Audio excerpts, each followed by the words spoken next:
Meu nome é Raquel, tudo bem com vocês? Eu tenho 39 anos, sou designer gráfica, moro em São Paulo e tenho câncer de mama metastático. Estou em tratamento ainda. Meu nome é Gislaine, eu tenho 52 anos e eu tive o câncer de mama há 7 anos atrás. Eu descobri o câncer de mama, eu fui fazer um exame de rotina. Eu até senti alguma coisa na mama, uma coisa assim, minha mama estava dura, mas eu jamais imaginei que eu tivesse com câncer de mama. E eu, por conta de eu estar fazendo academia, né, então eu achava que eu estava com a mama dura por conta disso. E o pico estava um pouquinho estranho. E eu fui fazer só um exame de rotina. E chegando lá, foi aquele baque, né? Levei o maior susto. A médica pediu para eu esperar, não colocar a blusa, porque aí começaram a conversar entre elas ali, aí eu vi que tinha algo de errado, né? Isso foi em dezembro de 2013. Comigo foi bem parecido, viu, Gi? Porque eu também não sentia nada, não sentia nenhuma dor. Na verdade, depois que eu já tinha descoberto, que eu fui associar um formigamento que eu sentia atrás do mamilo. Era engraçado. Depois que eu associei, eu acho que era as células ali se multiplicando e tal, porque era um formigamento, parecia uma coceira. Mas eu descobri em 2012 o meu, né, na mão. Eu tava, acho que faltava um mês para eu fazer 31 anos. E eu com 30, eu falei, vou fazer um check-up geral, né? Tô com 30 anos, quero ver se tá tudo bem. E também foi no exame de rotina, que eu fui na médica, ela pediu um monte de coisa. Aí eu fiz ultrassom de mama e o médico lá na hora demorando. Eu falei, ele achou alguma coisa aí. Né? A gente já fica assim, né? Ai, meu Deus, será que ele descobriu? Aí até minha médica falou, então vamos investigar mais, né? Fazer mamografia, biópsia. Aí eu fiz todo esse processo. Pior que ao mesmo tempo, com essa loucura dos meus 30 anos, eu queria também mudar de emprego. Olha só. E eu tinha achado um emprego novo.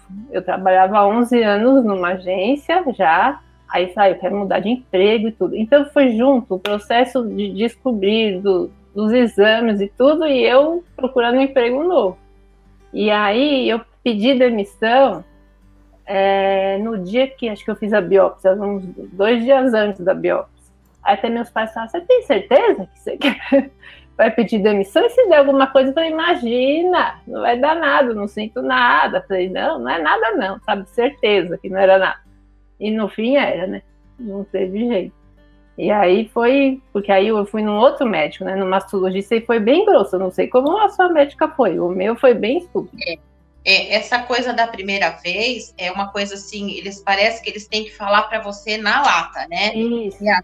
É assim, e você leva aquele susto, porque você não está esperando por isso. Eu também, quando eu fui, eu não estava esperando, né? E aquele susto, aquele desespero, e aí vai em outro médico, porque você quer ouvir que o outro médico vai falar, não é nada. Isso. E você vai no outro, e o outro vai falar a mesma coisa, e você fica procurando um monte de coisa para tentar ver, não pode ser. E infelizmente era. Então é complicado. Eu acho que a pior fase é esse diagnóstico, né, Raquel? Isso, com certeza, porque você não quer acreditar naquilo que você está escutando, né? Eu até na época eu abri o exame, só que eu não entendia nada, carcinoma, o que é carcinoma? Eu não tinha ninguém na minha família que tinha. Aí eu até cheguei no médico, doutor, desculpa, eu abri o exame, sabe? Eu li aí calcificação. Ele falou, que calcificação que é, menina? Isso aqui é carcinoma, é câncer, você tá com câncer. Eu fiquei estática na hora, assim, né? O chão abriu. E a única reação que eu tive, eu falei, não, hoje é meu último dia no trabalho, olha só, coincidiu ainda. Aí dá o médico, meu último dia. Ele falou assim, esquece tudo, você tem que fazer uma cirurgia urgente, esquece trabalho novo, férias e tudo. Aí você leva aquele baque, né? É horrível. A gente acha, né, Raquel, que o câncer é uma coisa é no vizinho, não é na nossa casa, né? Então, e quando você escuta aquela palavra, ela dá um medo, medonho, porque assim, você sabe como é difícil, mas você não sabe o que você vai encontrar pela frente. É tudo escuro, né? Aí começa aqueles exames, não é uma coisinha assim, é 1000 exames. Por que eu vou fazer esse exame, doutor? Porque eu preciso saber disso, porque eu preciso saber daquilo. Então, você vai ficando desesperada, mas por que eu tenho que fazer isso? Por que eu, né? E aquela coisa que você não entende nada, assim, eu acho que a pior fase, se vocês me perguntarem qual foi a pior coisa do câncer, é o diagnóstico, porque eu não entendia nada sobre ele, né? E quando a gente não entende, a gente fica em desespero, realmente. É verdade. E no fim a gente acaba aprendendo depois um monte de termos e nomes e exames que a gente nunca viu na vida, né? Acaba aprendendo. Tanta lambada, né, Raquel? É verdade. É um susto que a gente leva e o medo de tudo que a gente vai passar, né? Porque é tudo muito incerto, a gente não sabe como é que é. Então, para mim foi a cirurgia primeiro, que foi como assim? Eu vou arrancar um pedaço do meu peito, né? Eu vou ficar sem um pedaço, como é que vai ficar isso? Né? Vai ficar um buraco? Como é que vai ser essa cicatriz? Como é que eu vou me olhar no espelho depois? Na época eu era casada, eu falei, como é que meu marido vai me ver? Né? E eu ficava pensando, é uma insegurança misturada com expectativa de como vai ser depois. Para mim foi essa questão da cirurgia. Eu lembro até que no dia a minha médica passou na cirurgia, ela falou, deixa eu ver.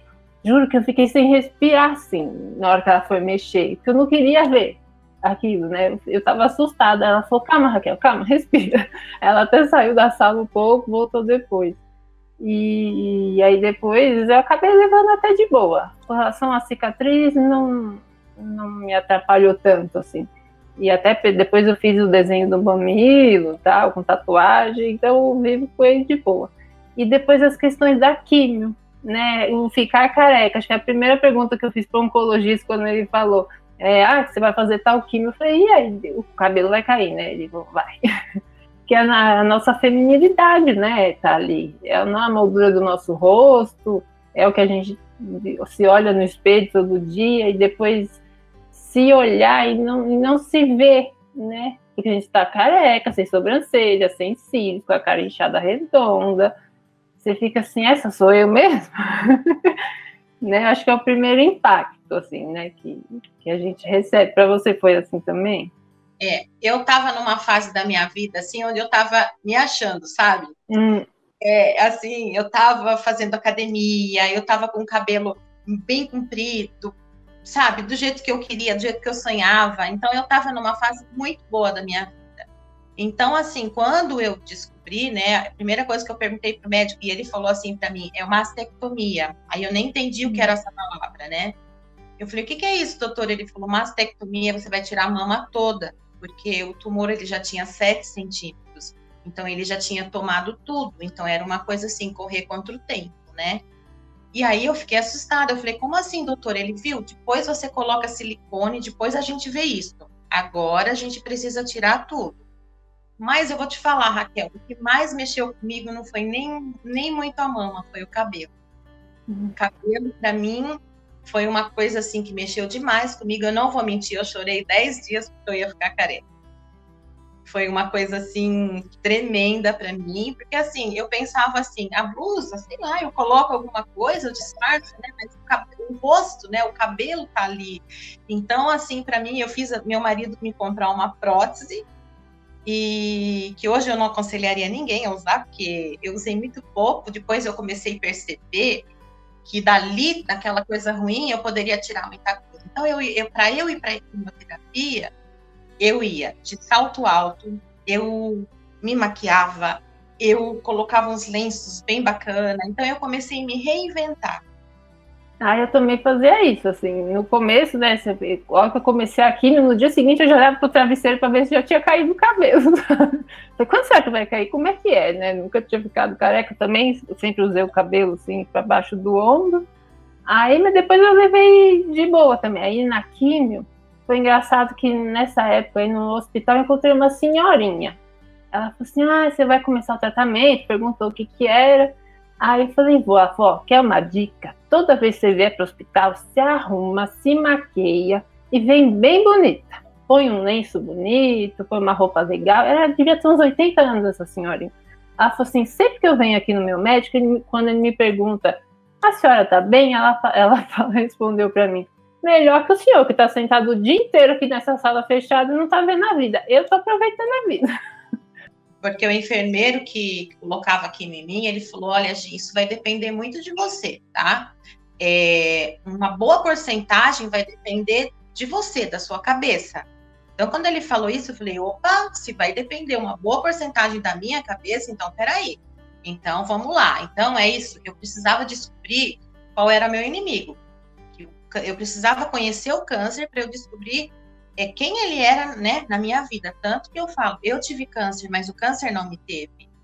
Então, eu buscava, sabe, todos os dias aprender e levar isso, assim, para o meu dia a dia. Comecei a comer muito bem, coisas diferentes, coisas naturais, assim, a minha vida mudou. Eu falo que o câncer, ele mudou a minha vida. E muitas coisas para muito melhor.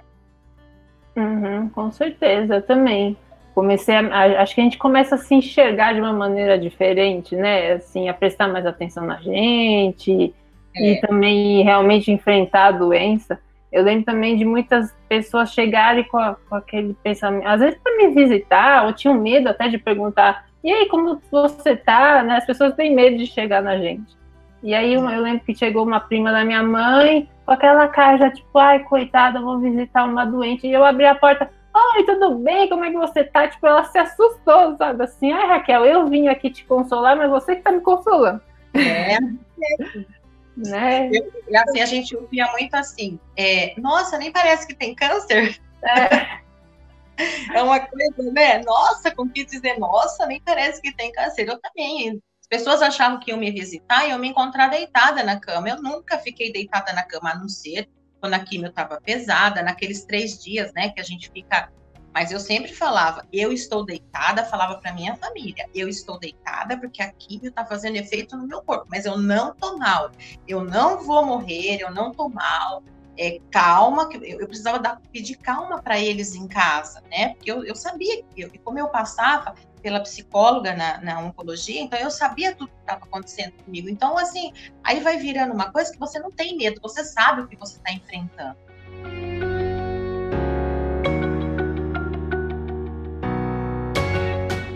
A atitude rosa, para mim, é se amar, acima de tudo, né? Acho que cuidar de você, apesar da correria do dia a dia, eu sei que às vezes é difícil, a gente vai deixando as coisas para depois, depois eu faço isso, depois eu vejo, mas acho que a gente tem que se cuidar, tem que se olhar e se amar em primeiro lugar, né? Apesar de tudo, a gente tem que cuidar, as mulheres cuidam de muitas coisas da casa, do marido, dos filhos, do trabalho, mas parar um pouquinho, né? Pelo menos o mês de outubro, o outubro rosa acaba lembrando isso a gente, né? De parar, o mês e falar, peraí, eu tô cuidando de mim, então eu acho que é isso, se amar em primeiro lugar.